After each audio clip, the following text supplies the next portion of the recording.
Salt for souls ஊழியம் தேவராஜ்யத்தை உலகெங்கும் கட்டியெழுப்ப அநேக சுகமளிக்கும் கூட்டங்கள் நடத்தி ஆவிக்குரிய ஆசீர்வாதங்களை கொடுத்து கொண்டிருக்கிறது.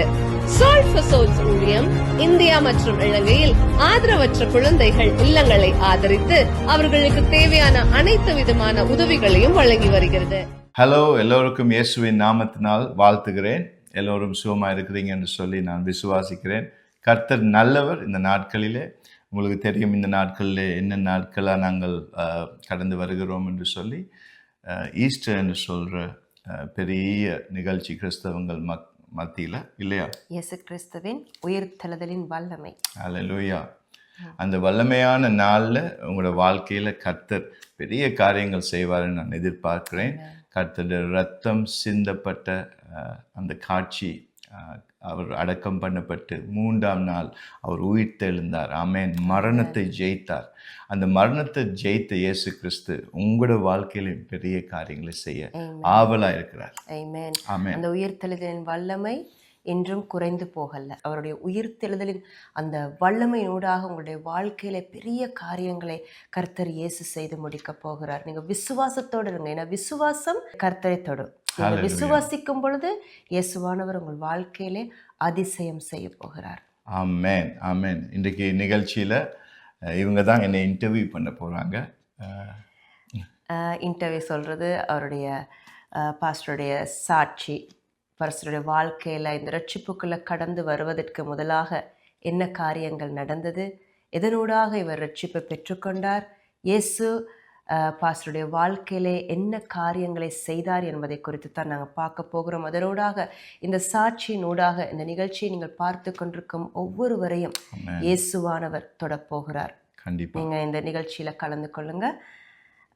ஸோ நான் முதலாக கேட்க விரும்புகிறேன், எப்படி நீங்கள் இந்த ரட்சிப்புக்குள்ளே நீங்கள் கடந்து வந்தீங்க, எப்படி ரட்சிப்பை நீங்கள் பெற்றுக்கொண்டீங்க? எஸ், இந்த ரட்சிப்பு என்று சொல்கிறது முதலாவது எனக்கு என்னவென்று தெரியவில்லை. என்ன சொன்னால், என்னுடைய அம்மா வந்து ஹிந்து மதத்திலையும் அப்பா வந்து கேத்தலிக் ரிலிஜன்லையும் வாழ்ந்ததுனால எங்களுக்கு இந்த ரட்சிப்பு இயேசு என்றால் யாருன்னு தெரியும், கிறிஸ்தவங்க ஆண்டவர். மற்றபடி இயேசுவோட ஒரு உறவு எனக்கு இருக்கல. சிலுவையில் அடித்ததெல்லாம் தெரியும், ஆனாலும் ஆண்டவர் நான் தேடலை. அது சரியா ஒரு எக்ஸாம்பிளுக்கு சொல்ல போனால், உங்களுக்கு தேசத்துல பிரசிடென்ட் யாருன்னு தெரியும், ஆனா அவரை பர்சனலா அவரோடு எங்களுக்கு ஒரு உறவும் இல்லாமல் இருக்கும் பொழுது அவருக்கு எங்களை தெரியாது, ஆனா எங்களுக்கு அவரை தெரியும் அப்படின்ற மாதிரி இல்லையா? கண்டிப்பா. அப்ப நான் இந்த உலகத்துல தான் வாழ்ந்தேன். எனக்கு 22 வயசு வரைக்கும் நான் உலகத்துக்கு தான் வாழ்ந்தேன். 9 வயசுலேயே நாங்கள் ஆஸ்திரேலியா தேசத்துக்கு போயிட்டோம். அப்போ ஆஸ்திரேலியா தேசத்தில் எனக்கு இங்கிலீஷ் கூட ஒழுங்காக தெரியாது, எஸ் அண்ட் நோ மட்டும்தான் தெரியும். ஸோ இப்படி நாங்கள் ஆஸ்திரேலியா தேசத்தில் வந்து இந்த ஃப்ரீடமான கண்ட்ரியில் நாங்கள் வந்து வளரும் பொழுது எங்களோட வாழ்க்கையில் என்ன சொல்கிறது, இந்த சாய்ஸஸ்ன்னு சொல்லி இந்த தேர்ந்தெடுக்கிறேன்னு சொல்லி கொடுத்துருக்காரு. நல்லா படிக்கிறதுக்கு தேர்ந்தெடுக்கலாம், இல்லாட்டி நல்ல வழியில் இருக்கிறதுக்கு தேர்ந்தெடுக்கலாம். ஆனால் இந்த தேர்ந்தெடுத்துல நான் வந்து ஒழுங்காக தேர்ந்தெடுத்து கொள்ளலை. என்னென்னு சொன்னால், என்னோடய ஃப்ரெண்ட்ஸ்மார்கள், நான் போன பாதைகள், அதுகள் எல்லாம் சூழ்நிலை எல்லாத்துலேயும் எனக்கு ஆண்டவர் தெரியாது தானே. ஸோ பாவ பழக்கத்தில் நான் ஈடுபட்டுட்டேன். ஃப்ரெண்ட்ஸ்கள் அதான் சொல்லுவாங்க, நல்ல ஃப்ரெண்ட்ஸ் இருந்தால் நல்ல வழியில் நாங்கள் போவோம், கெட்ட ஃப்ரெண்ட்ஸ் இருந்தால் கெட்ட வழியில் போவோங்க. ஸோ அப்படி வாழ்ந்து வந்த நேரத்தில் ஒரு கட்டத்தில் 22 வயசில் தான் எனக்கு இயேசு யாருன்னு சொல்லி யாரும் சொல்லலை. காருள்ளுக்க நான் அழுதுகிட்டு இருக்க நேரத்தில் என்னுடைய வாழ்க்கையை நான் எடுக்கணும்னு சொல்லி தீர்மானித்து இருந்து, ஏன்னா என்னுடைய ஃப்ரெண்ட்ஸை பார்த்தீங்கன்னா அவங்க ட்ரக்ஸில் செத்து போனாங்க, காருளுக்கு அவங்களே ஓடி பண்ணி செத்துட்டாங்க. அப்படின்னு சொல்லி லாட் ஆஃப் என்னுடைய ஃப்ரெண்ட்ஸ்கள் தப்பான காரியங்கள் செஞ்சு ஜெயிலுக்கு போகிறாங்க, அவங்களோட வாழ்க்கையெல்லாம். இப்போ நான் தனிமையில் இருக்கிற நேரத்தில் நானும் சொல்லி என்னத்துக்காக நான் வாழணும்னு சொல்லி அந்த சூழ்நிலைக்கு நானும் ரெடியாகி இந்த தற்கொலைக்கு போகிற வழியில் அந்த காருளுக்கு இருக்கிற நேரத்தில் தான் ஆண்டவர் நான் சந்திச்சேன். அந்த ரட்சிப்பு எனக்கு அந்த காருளுக்கு தான் உண்டாகிச்சு. நீங்கள் சொன்னீங்க ஒரு சத்தம் கேட்டதுன்னு, யாரோ உங்களை கூப்பிடுற மாதிரி ஒரு சத்தம் கேட்டுச்சுன்னு சொன்னீங்க. கண்டிப்பாக. அதுக்கு முன்னால் இன்னொரு சத்தமும் கேட்டது. அந்த சத்தம் வந்து, உன் வாழ்க்கையை நீ எடுத்துக்கோ, அழிச்சிக்கோ, ஏன் வாழ்கிற, உனக்கு அன்பில்லை, உனக்கு யாருமே இல்லையே, இந்த உலகத்தில் என்னத்துக்காக வாழ்கிற என்று சொன்னால் ஒரு நம்பிக்கை இல்லை. எல்லா மனுஷன் வாழ்க்கையிலையும் ஒரு நம்பிக்கை வேணும். என் வாழ்க்கையில் ஒரு நம்பிக்கை இல்லை. ஸோ நீங்கள் சொன்ன மாதிரி ஒருவருடைய வாழ்க்கையில 2 விதமான சத்தங்களை நாங்க கேட்கலாம். யா ஒன்று வந்து இருளின் சத்தம், எஸ் பிசாசானவனின் சத்தம். அது எப்போதுமே உங்களை அழிக்கிறதுக்காகவும் உங்களோட வாழ்க்கையை திசை திருப்புறதுக்காகவும் வருகிற ஒரு சத்தம். அதே போல இன்னொரு சத்தம் தான் இயேசுவின் சத்தம். ஸோ இந்த நம்பிக்கை இல்லாமல் இருக்கிற நேரத்தில் உடைந்து போயிருக்கிறோம். அந்த நேரத்தில் சாத்தான் சொல்லுது, உனக்கு ஒன்றுமே இல்லையே, போய் நீ தற்கொலை செல்லு, இல்லாட்டி இது செய், இல்லாட்டி அங்கே போ, ஏதாவது செஞ்சுக்கோன்னு சொல்லி சாத்தான் சொல்லும். மற்ற வாய்ஸ் வந்து கேட்டது எனக்கு. நான் இப்போ தற்கொலை செய்ய முடிவு எடுத்துட்டேன். அப்போ அதை செய்து கொள்ளும் போது எனக்குள்ள ஒரு என்ன சொல்கிறது, மனம் துக்கம் அடைந்து பாரத்தில் என்ன சொன்ன, தற்கொலை சொல்கிறது சின்ன காரியம் இல்லை. அதுக்கு பலன் தேவை மனுஷனுக்கு. மனுஷ பலனத்துக்கும் பார்க்க என்ன சொல்கிறேன், சாத்தாண்ட பலன் தேவைன்னு தான் சொல்லலாம். அப்போ அந்த பலனை நான் தேடிக்கிட்டு இருக்க நேரத்தில் நான் அழுதுகிட்டேன். எனக்கு தெரியாமலே அழுது நான் சொன்னேன், ஆண்டவரே, ஆண்டவர் நீங்கள் யார் என்று சொல்லி ஒரு கேள்வி. நீங்கள் உண்மையான கடவுள் என்று சொன்னால் இங்கே வந்து என்னை சந்திக்கணும் ஆண்டவரேன்னு சொல்லி. யார் ஆண்டவர்னு தெரியாது, ஆண்டவரேன்னு சொல்லி கூப்பிட்டேன். அந்த வேளையில் பாருங்கள், ஒரு குரல் கேட்டது. அந்த குரல் சொன்னது, நான் தான் இயேசு, என்னை நோக்கி கூப்பிடு, நான் உன்னை புதுசாக்குவேன் என்று சொல்லி. உனக்காக மரித்தேன், நான் உன்னை புதுசாக்குவேன் என்று சொன்னார். இங்கிலீஷில் எப்படி சொன்னார், I am Jesus, call upon to me and I will make you new என்று சொல்லி. அந்த இடத்துல நீங்க பாத்தீங்கன்னா, உன்னை புதிதாக்குவேன். ஆமென். ஸோ அவருடைய வார்த்தையில சொல்லியிருக்கிறது, பழையவைகள் எல்லாம் கடந்து போயின, எல்லாம் புதிதாகின. ஸோ இன்னைக்கு உங்களோட வாழ்க்கையில கூட உங்களோட பழைய காரியங்களை நினைச்சு, கடந்து வந்த பாதைகளை நினைச்சு, இன்னும் அந்த பழைய வாழ்க்கையிலே சிலர் வாழ்ந்து கொண்டிருப்பாங்க இல்லையா? கண்டிப்பா. ஸோ அந்த அவர்களுக்கு எல்லாம் தேவன் இயேசு இன்னைக்கு நாள்ல பேசுறது என்னன்னு சொன்னா, உங்களோட எல்லா பழைய காரியங்களையும் இனி நீங்க அப்புறப்படுத்திடுங்க, ஏன்னா நான் எல்லாவற்றையும் புதிதாக்க போகிறேன். உங்களோட வாழ்க்கை பாவ வாழ்க்கை எவ்வளவு காலமும் இருந்துச்சா, இயேசு இன்னைக்கு அவருடைய இரத்தத்தின் ஊடாக, அந்த உயிர்த்தெழுதலின் வல்லமையின் ஊடாக எல்லா காரியங்களையும் புதிதாக அவர் வந்து மாற்ற போகிறேன்னு சொல்றாரு. எல்லாம் புதிதாக மாற்றுவார். எல்லாமே மாறப்போகுது. ஸோ அப்படி நான் காரில் இருந்து இயேசு பேசின பிறகு நான் எல்லாம் புல் அடிச்சிச்சு எனக்கு. புல் அடித்தது மட்டுமே இல்லை, குளிர்ந்து இங்கே இருந்து சத்தம் வருது. என்ன சொன்னால், சத்தம் வெளியால் இருந்து கேட்கவும் இல்லை, உள்ளால இருந்து கேட்கவும் இல்லை, எங்கேயோ இருந்து அந்த சத்தம் எனக்கு கேட்டுச்சு. ஆனால் சத்தம் கேட்டுச்சு. ஆனால் அப்போ நான் சொன்னேன், இயேசுவே நீர் உண்மையான தேவன் என்று சொன்னால் என்னுடைய வாழ்க்கையை மாற்றும்னு சொல்லி தான் ஜெபிச்சேன். பணம் கேட்கல, கார் கேட்கல, பங்களா கேட்கல, இன்னும் பாவம் செய்யணும்னு கேட்கல. கேட்டதெல்லாம் இந்த பாவ வாழ்க்கையை மாற்றுங்கன்னு சொல்லி. யாருமே எனக்கு இயேசுவை பற்றி சொல்லலை. ஆண்டவர் சொன்ன வசனத்துக்கு பிறகு அதுபடி என் வாழ்க்கையை அர்ப்பணிச்சேன். சரி, உண்மையான தெய்வம் நீங்கள் என்ன சொன்னால் என் வாழ்க்கையை மாற்றுங்க. எல்லாவற்றிலும் நாங்கள் வந்து இயேசுவை எங்களோட வாழ்க்கையில் அழைக்கும் பொழுது அற்புதம் நடக்கிறது. ஏன்னா பத்திமேயு வந்து இயேசுவை கூப்பிட்டான். ஆமென். எல்லாரும் எதிர்த்து நின்றாங்க. கத்தாத, அவரை டிஸ்டர்ப் பண்ணாத, அவரை தொந்தரவு செய்யாதன்னு சொல்லி அநேகர் சீஷர்கள் கூட அதட்டினாங்க. ஆனாலும் தேவன் அந்த இடத்துல இயேசு திரும்பி பார்த்தார். ஏன்னா பத்திமேயு மென்மேலும் கத்தினார், மென்மேலும் தாவீதின் குமாரனே என் மீது மனதிறங்குங்கப்பான்னு சொல்லி அவர் மென்மேலும் கூப்பிட்டார். அந்த கூப்பிட்டது நூடாக இயேசு அந்த இடத்துல நின்றார். நின்றது மட்டும் இல்ல, அதிசயம் செய்தார். அது மாதிரி தான் நாங்க எங்களோட வாழ்க்கையில இயேசுவை நோக்கி, மற்றவர்களை நோக்கி பார்க்காம, எங்களை வந்து சிலவங்க சொல்லலாம், நீ இயேசுவை நோக்கி பார்த்து பார்த்து என்ன உனக்கு லாபம், உனக்கு என்ன கிடைச்சது, உன்னோட குடும்பத்துல நிம்மதி இருக்குதா, உன்னோட குடும்பத்துல சந்தோஷம் இருக்குதா, உன்னோட குடும்பம் வந்து ஒழுங்கா போகுதா, நீ இன்னமும் கடன் பாரத்துல தானே இருக்கிற, நீ இன்னமும் இப்படியே தானே உன் வாழ்க்கை போகுது, நாங்க இயேசுவை நம்பாட்டி நாங்க நல்லா இருக்கிறோமே அப்படின்னு எல்லாம் நிறைய பேர் சொல்லலாம். ஆனா இயேசுவை நம்புவர்களுக்கு நிச்சயமாக பதில் உண்டு. அன்றைக்கு இயேசு நின்று அந்த குருடனை பார்த்து கர்த்தர் இயேசு மனதிறங்கி தொட்டு சுகமாக்கினார்னு சொன்னா, இன்றைக்கு நீங்களும் இயேசுவை நோக்கி மென்மேலும் அதிகமா கூப்பிடும் பொழுது நிச்சயமா அவர் மனதிறங்குவார், நிச்சயமா நின்று பதில் செய்வார். கண்டிப்பா. நம்பினோர் வாழ்க்கை இன்பமாய் மாற்றும் இயேசு அற்புதர். அப்படி நான் கூப்பிட்டேன் பத்திமேயு போல. அதே மாதிரி தேவன் எனக்கு முதலாவது கொடுத்தது என்ன தெரியுமா? ஹோப் என்று சொல்லுவோம். தமிழ்ல எப்படி சொல்லுவீங்க ஹோப்பை? ஹோப் என்று சொல்லும் பொழுது ஒரு எதிர்பார்ப்பு. எதிர்பார்ப்பு இல்லாட்டி நம்பிக்கைன்னு சொன்னா நம்பிக்கைன்னும் நம்பிக்கைன்னு சொல்லலாம்.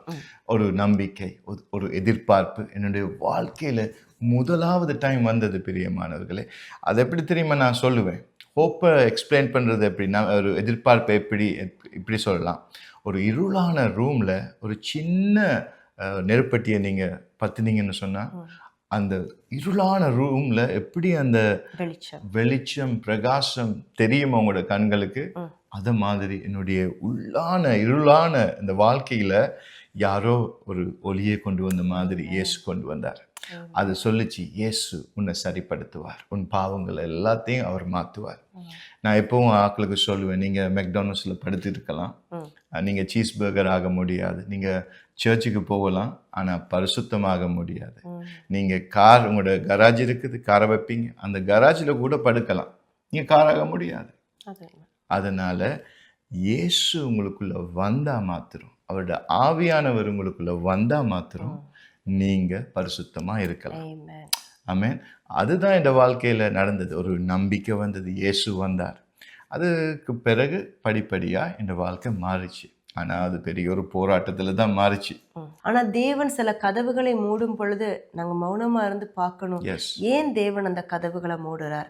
இது மாதிரி உங்களோட வாழ்க்கையில் சில நேரத்தில் சிலர் இந்த நிகழ்ச்சியை பார்த்து கொண்டிருக்கிற நீங்கள் வேலை வாய்ப்புகளுக்காக தேடிக்கொண்டிருக்கலாம். அந்த நேரத்தில் சொல்லலாம், ஆண்டவரே நான் நிறைய படிச்சிருக்கிறேன், என் எக்ஸ்பீரியன்ஸ் நிறைய இருக்குது, ஆனாலும் ஏன் எனக்கு மாத்திரம் இந்த வேலை வாய்ப்பு கிடைக்கல, இவ்வளோ பெரிய ஒரு கம்பெனிக்கு போனனே, எனக்கு இதில் ஏன் வேலை வாய்ப்பு கிடைக்கல, நீங்கள் மன சஞ்சலத்தோடு நீங்கள் எதிர்பார்த்து கொண்டிருக்கலாம். ஏன் அப்பா என் வாழ்க்கையில மட்டும், என்னோட இருந்து எல்லாருமே நல்ல வேலையில இருக்கிறாங்க, நல்ல ப்ரமோஷன்ல இருக்கிறாங்க, ஏன் நான் மட்டும் இன்னும் முன்னேறலன்னு சொல்லி நீங்க நினைக்கலாம். ஆனா கர்த்தர் உங்களை பார்த்து சொல்றாரு, மௌனமா காத்துரு எனக்காக, ஏன்னா உன்னுடைய ஆசீர்வாதம் வந்து கொண்டிருக்கிறது. கர்த்தர் திறக்கும் வாசல், அது எந்த ஒரு மனுஷனும் அடைக்க முடியாத வாசல். சில நேரங்கள்ல நாங்க தூர பார்க்க முடியாது, எங்களுக்கு விளங்காது.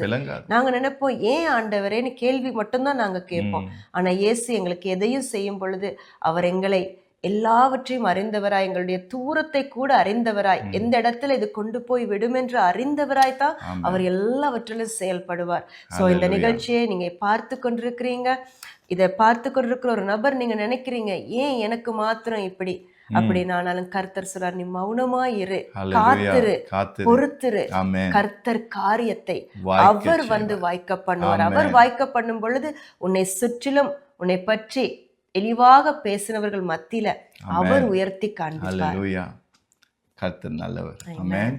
ஸோ அப்படிதான் இந்த வாழ்க்கையில ஒரு காரியத்திலிருந்து அவர் தப்பு வச்சு அதிசயம் செய்தார். ஆஸ்திரேலியா தேசத்துல இப்படி இயேசுவை நான் ஏற்றுக்கொண்டு 22 வயசுல இந்த காரில் அவர் பேசின பிறகு, ஒரு குரலை கேட்ட பிறகு இயேசுவை நான் ஏற்றுக்கொண்டு, நீங்கள் நினைக்கலாம் ஏற்றுக்கொண்டோன்னே எல்லாம் சரியாயிட்டுன்னு. கண்டிப்பாக இல்லை பிரியமானவர்களே. எனக்குள்ள நம்பிக்கை, அந்த விசுவாசம், அந்த எதிர்பார்ப்பு, ஹோப் வந்தது. அந்த ஹோப் என்னைய இயேசு கிட்ட நெருங்கிச்சு. உங்களுக்கு தெரியுமா, இயேசு கிட்ட நெருங்குற நேரங்களில் சாத்தானுக்கு பிடிக்காது. சாத்தான் என்னை கொல்லணும்னு நினச்சிச்சு. எப்படி தெரியுமா, ஒரு விபத்தில் இந்த இயேசுட குரலை கேட்டு 2 வீக்ஸுக்கு பிறகு என்னோடய ஃப்ரெண்ட்ஸோடு சேர்த்து பாவ பழக்கங்களில் நாங்கள் குடியில் விழுந்து காரை நான் ஓட்டிக்கிட்டு போகிற நேரத்தில் பெரிய லைட் தூணில் இந்த கார் அப்படியே கண்டேம் ஆகிட்டு, கார் இந்த ஸ்டீரிங் வீல் இந்த கொலபோனை அடித்து உடைச்சி அப்படியே காரை வெட்டித்தான் என்னை எடுத்தாங்க கார்லேருந்து. அப்போ அந்த ஆம்புலன்ஸ் என்னை கூட்டிக்கிட்டு போகிற நேரத்தில் என்னுடைய மனம் துடிச்சிச்சு. அந்த மனம் சாகிற நேரம் ஒரு மனுஷன் மனம் எப்படி துடிக்குமோ அதே மாதிரி என் மனம் துடிச்சிச்சு பிரியமானவர்களே. அந்த மனத்தில் சொல்லிச்சு, உன் அம்மா அப்பாவுக்கு கூப்பிட்டு மன்னிப்பு கேளு, ஏன்னா என்னுடைய பேரண்ட்ஸ்களை நான் மிச்சம் துன்பப்படுத்திட்டேன். சில நேரம் அம்மா அப்பா நீங்கள் இருக்கலாம், உங்களோட பிள்ளைகள் கூட இன்னைக்கு உங்களை துன்பப்படுத்தலாம், உங்களை கண்டுக்காமல் நடந்து கொள்கிறாங்க, உங்களுக்கு கீழ்ப்படியாமல் நடக்கலாம். டோன்ட் வரி, கர்த்தர் நிச்சயமா உங்களோட பிள்ளைகளோட வாழ்க்கையில ஒரு அதிசயம் செய்வார், ஒரு திருப்புதலை கொண்டு வருவார். அவரால் கூடாது ஒன்றுமே இல்லை. உங்களோட கண்ணீர் கர்த்தருடைய சந்நிதியில வருகிறது. அவர் உங்களோட பிள்ளைகளோட வாழ்க்கையை திசை திருப்புவார் கண்டிப்பா.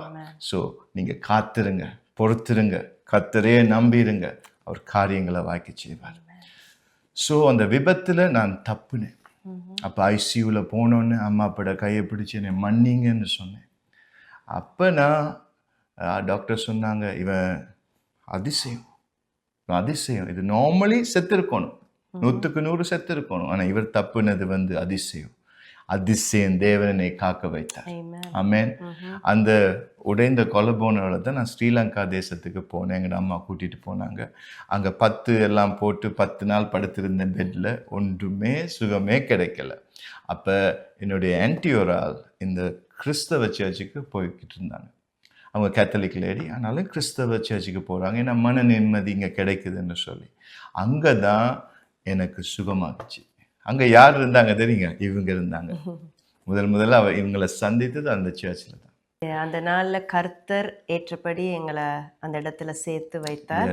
எங்களுக்கு திருமண வாழ்க்கையை கொடுத்தார். வந்திருக்கும் பொழுது இவர் ரொம்ப மதுபானத்தில் ஈடுபட்டு அப்படியான ஒரு வாழ்க்கைக்குள்ளாகத்தான் கடந்து சென்று கொண்டிருந்தார்.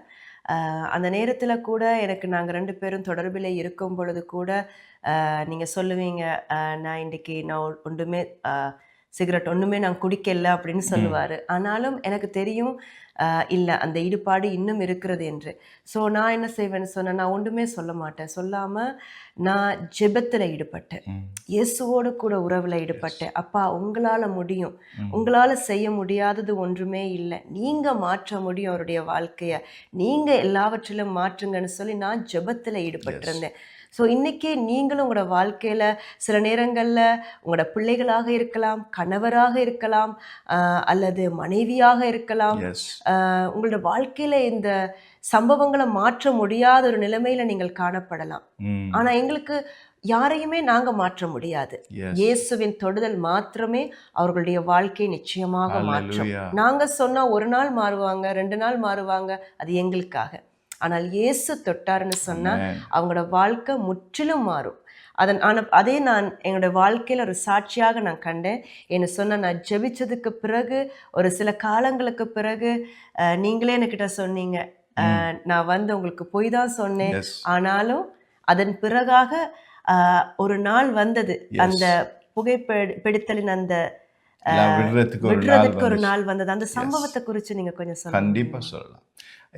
அப்போ இவங்களோட சர்ச்சுக்கு போயிட்டு நான் சுகப்பட்டு அந்த சர்ச்சிலே எனக்கு சுகம் கிடைச்சிச்சு. அப்போ நான் பைபிளோட ஆஸ்திரேலியாவுக்கு அம்மாட்ட சொன்னேன், இப்படி ஒரு சர்ச்சுக்கு போகணுன்னு சொல்லி சர்ச்சுக்கு போக வலிக்கிட்டேன். சர்ச்சுக்கு போய் அங்கே பேப்டிசம் ஆகி இருக்கும் பொழுது பரிசுத்த ஆவியானவர் என்னை கன்விக்ட் பண்ணார்.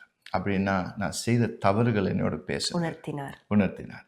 அப்போ இவங்க சொல்லுவாங்க, குடிக்கக்கூடாது, இது செய்யக்கூடாதுன்னு. எனக்கும் ஆசை தான், எனக்கும் விடணும்னு ஆசை தான். ஏன் இயேசு ருசித்தேன். ஆனாலும் என்னுடைய சுய பலத்தால் இது என்னையால் மேற்கொள்ள முடியும் என்று சொல்லி அந்த சுய நம்பிக்கை என் மேலே வச்சேன். இயேசு மேலே வைக்காமல் என் மேலே வச்சேன். இயேசுவை நேசிக்கிறேன், ஆனால் நான் இயேசப்பா நான் இதை விடுறேன், என்னையால் முடியும்னு சொல்லி ஒரு மந்த்து குடிக்காமல் இருப்பேன் சிகரெட். ஃப்ரெண்ட்ஸ் வருவானுங்க, அப்போ ஒரு ட்ராக் எடுப்பேன். அந்த ஒரு ட்ராக் பேக்கெட்டையே வாங்க வச்சிடும். அதுக்கு பிறகு திருப்பி அழுவேன், ஆண்டவரே என்னையால் முடியலேன்னு. இது என் வாழ்க்கையில் ஒரு 6 மந்த் இப்படி தான் போய்கிட்டு இருந்துச்சு. ஒரு நாள் வந்தது, பரிசுத்த ஆவியானவர் பேசினார். உன்னையால் முடியாது, உன் பலத்தால் முடியாது, என்னையால் முடியும் என்று சொன்னார். எனக்கு இந்த கையில் தான்னு சொன்னார். அது வரைக்கும் எனக்கு தெரியாது நாங்கள் இயேசுகிட்ட கொடுக்கணும்னு சொல்லி. நாங்கள் நினைக்கிறோம் என்ன தெரியுமா, நான் மாறிட்டு வாரேன், நான் இந்த பாவத்தை விட்டுட்டு வாரேன், என்னையால் முடியும், என் சுய பலத்தால் முடியும்னு. அப்போ தான் பரிசுத்த ஆவியானவர் கற்றுக் கொடுத்தார், உன்னையால் முடியாது, என்னோட கையில் தாங்க. இதுக்கு ஒரு உதாரணம் சொல்லவா? இப்போ நீங்கள் ஃப்ளைட்டில் போகிறீங்க, அங்கே யார் இருப்பாங்க? ஹோஸ்டஸ் இருப்பாங்க. அவங்க என்ன சொல்லுவாங்க, உங்களோட பெட்டியை தாங்க, நான் எடுத்து வைக்கிறேன்னு சொல்லுவாங்க. நீங்கள் கட்டி பிடிச்சி சொல்லுவீங்க, இல்லை வேண்ட பெட்டி நானே வச்சுக்கொள்கிறேன்னு சொல்லிட்டு இருப்பீங்க. அவங்க சொல்லுவாங்க தாங்கன்னு கேட்பாங்க, நான் எடுத்து மேலே வைக்கிறேன்னு. இல்லை பரவாயில்ல நானே வச்சுக்கொள்கிறேன்னு சொல்லி நீங்கள் பிடிச்சிக்கிட்டு இருப்பீங்க. உங்களோட பலத்தால் கொடுத்து பாருங்க. அதே மாதிரி நான் கொடுத்து பார்த்தேன். கொடுக்கறது ஈஸி இல்லை, கஷ்டம். ஏசப்பா நீங்கள் எடுத்துக்கொள்ளுங்கன்னு சொல்லி அழுதேன். 2 hour அழுதேன், யாருமே இல்லை. அழுது சொன்னேன், ஏசப்பா என்னையால் முடியாது, இதோ எடுத்துக்கொள்ளுங்க, என்னை விட்டு எடுத்துக்கொள்ளுங்க இதைன்னு சொல்லி அவர்கிட்ட ஒப்பு கொடுத்தேன். உங்களுக்கு தெரியுமா, நெக்ஸ்ட் டே மார்னிங்லேருந்து இன்றைக்கு வரைக்கும் அந்த கிரேவிங்ஸ் இல்லை. ஏதாவது ஒரு பாவ பழக்கத்திலிருந்து எங்களுக்கு ஒரு விடுதலை வேணும்னு சொன்னால் நாங்கள் முழுமையாக அவருக்கு எங்களை அர்ப்பணிக்கணும். எஸ், ஒரு பாதி தூரம் நீங்கள் ஹேயா ஆஸ்ட்ரஸ்ட கதையை சொன்னீங்க, ஒரு பாதி தூரத்தில் நாங்கள் அதை கொடுக்குறதா இல்லையான்னு சொல்கிற ஒரு மனதோடு இருந்தோன்னு சொன்னால் அந்த இடத்துல முழுமை இல்லை. ஆனபடினால தேவனுக்கு கிரியை செய்ய முடியாது. ஸோ நாங்கள் அந்த ஏர் ஹோஸ்டஸை இன்னொரு வகையில் பார்க்க போனால் நாங்கள் நம்புகிறோம் அவங்க எங்களோட அந்த பாக்ஸை எங்களோட லக்கேஜை அவங்க கவனமாக பத்திரமா வச்சிருவாங்கன்ற ஒரு விசுவாசத்தை நம்பிக்கையை வைக்கிறோம் இல்லையா? அது மாதிரி இயேசு என் வாழ்க்கையில அதிசயம் செய்வார், என் வாழ்க்கையை மாற்றுவார், என் கணவனின் வாழ்க்கையை மாற்றுவார், என் பிள்ளைகளின் வாழ்க்கையை மாற்றுவார், என்னுடைய வாழ்க்கையில ஒரு மாற்றத்தை கொண்டு வந்து தருவார் என்கிற அந்த நம்பிக்கையோடு கூட முழு உள்ளத்தோடு கூட அவரண்டையிலே நாங்கள் எங்களை ஒப்பு கொடுக்கும் பொழுது தேவன் அதிசயம் செய்வார். கண்டிப்பா. ஸோ இப்படித்தான் என் வாழ்க்கையில கொஞ்சம் கொஞ்சமா ஆண்டவர் என்னை மாற்றி எடுத்தார். வரும் போகிற எபிசோட்ஸில் கூட நாங்கள் பார்க்கலாம் ஆண்டவர் இன்னும் ஆராய்ந்து பார்த்து கர்த்தர் எங்களோட வாழ்க்கையை எப்படி மாற்றினார். என்ன சொன்னால் எங்களுக்கு வசதியாக வாழணும், எங்களோட வாழ்க்கை நல்லா இருக்கணும் என்று நினைப்போம், தப்பில்லை. ஆனாலும் கர்த்தரோட திட்டம் என்று எங்களோட வாழ்க்கையில் இருக்கு. அதுக்கு நாங்கள் எங்களை ஒப்பு கொடுக்கணும். ஏன்னா சித்தத்துக்கு ஒப்பு கொடுக்கும் பொழுது எல்லாம் செய்வார். கண்டிப்பா. ஏன்னா நாங்கள் நினைக்கிறோம் எங்களோட வீக்கல்ல கர்த்தரை போட்டுக்கிட்டு நாங்கள் போவோம்னு சொல்லி. தப்பு. இந்த ஈஸ்டர் நாட்களில் நீங்கள் நினைச்சு கொள்ளணும், எங்களோட மாம்சம் மறிக்கணும், எங்களோட இச்சைகள் மறிக்கணும், நாங்கள் இயேசுக்குள் மறிக்க வேண்டும். எங்களோட விருப்பம் இல்லை, அவரோட விருப்பம். இயேசு கிறிஸ்து கல்வாரி சிலுவையில் தொங்குற நேரத்தில் சொன்னார், ஆண்டவரே எங்களை மன்னிங்க. அதுக்கு முந்தி கெட்சமனே கார்டனில் அவர் சொன்னார், என்னுடைய விருப்பம் இல்லை, உம்முடைய சித்தம்.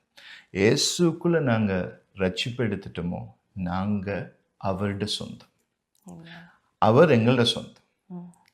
ஆனால் நான் ஆவியானவர் இழுத்துட்டு போயிடாது எங்கெங்கெல்லாம் நான் போகிறேன்னு சொல்லி என்னையத்தான் ஒப்பு கொடுக்கணும். அப்பா உங்களோட சித்தம் போல என்னை நடத்துங்கன்னு சொல்ல இல்லையா? அவருக்கு முழுமையா நாங்கள் எங்களை ஒப்பு கொடுக்கும் பொழுது நிச்சயமா அவர் ஒரு டோட்டல் கண்ட்ரோலுக்குள்ள நாங்கள் அவருக்குள்ளே வரும் பொழுது அவர் எங்களை அழகா கொண்டு போவார். நாங்கள் நினைக்கிறதுக்கு மேலாக அதிகமாக செய்பவர் தான் இயேசு.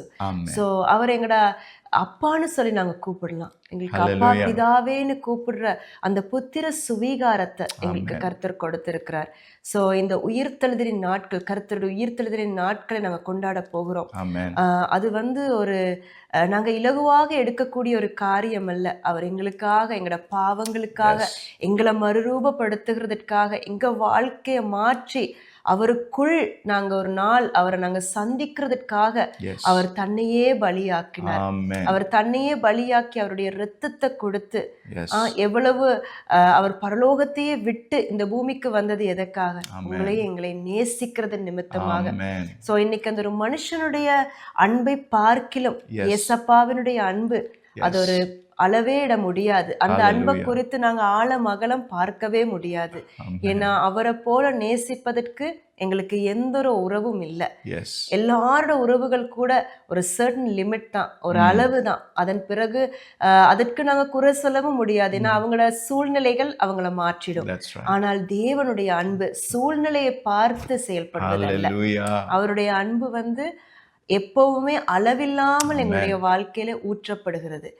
சோ இந்த உயிர்த்தெழுதலின் வல்லமை என்று சொல்லும் பொழுது அது ரொம்பவும் பெரிதான ஒரு காரியம். இயேசப்பா எங்களுக்காக செய்த காரியம் பெரிதான ஒரு காரியம். Wonderful Jesus, we thank you.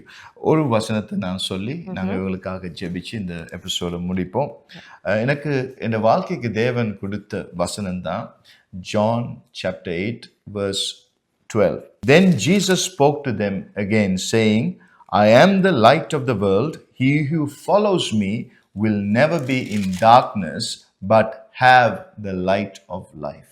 மறுபடியும் இயேசு ஜனங்களை நோக்கி, நான் உலகத்திற்கு ஒளியாயிருக்கிறேன். என்னை பின்பற்றுகிறவன் இருளிலே நடவாமல் ஜீவ ஒளியை அடைந்திருப்பான் என்றார். ஆமென். இந்த ஜீவ ஒளியை நீங்களும் அடையுங்க. நீங்க ஒரு நாளும் இருள வாழ மாட்டீங்க. இயேசுதான் ஒளி, வாழ்வுக்கு வழிகாட்டும் தீபம் அவர். ஆமென். அவருக்கு பின்னால நடங்க. அவர் கர்த்தர் உங்களை ஆசீர்வதிப்பார். இந்த நிகழ்ச்சியில நாங்க ஜெபிப்போமா? 2 பேரும் கைகள் தோண்டு நாங்க ஜெபிப்போம். அன்பான தகப்பனே, இந்த நிகழ்ச்சியை பார்த்து இருக்கிற ஒவ்வொரு பிள்ளைகளும் மேலும் உம்முடைய பரிசுத்த கரம் வந்து அமருவதாக தகப்பனே. வாழ்வுக்கு வழிகாட்டும் வெளிச்சம் நீர், தீபம் நீர். இதோ இருளின் அதிகாரம் இந்த பிள்ளைகளோட வாழ்க்கையிலே நீக்கப்படுவதாக. உம்முடைய உயிர்த்தெழுந்த வல்லமையின் கரங்கள் இப்பொழுது வந்து உம்முடைய பிள்ளைகளை தொடுவதாக தகப்பனே. ஆண்டவரே, கீழ்ப்படியாத பிள்ளைகள் மேல உம்முடைய கீழ்ப்படிதலை கொடுப்பீராக தகப்பனே. இதோ தாய் தகப்பன் மேல உம்முடைய கரங்கள் வந்து அமருவதாக தகப்பனே.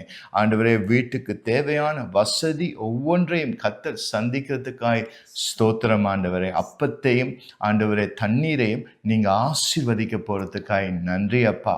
ஆண்டவரே, பிள்ளைகளோட வாழ்க்கை கனி கொடுக்கும் மரங்களாய் காண இயேசுவின் நாமத்தில் ஆசீர்வதிக்கிறேன் இந்த வேளையிலே தகப்பனே.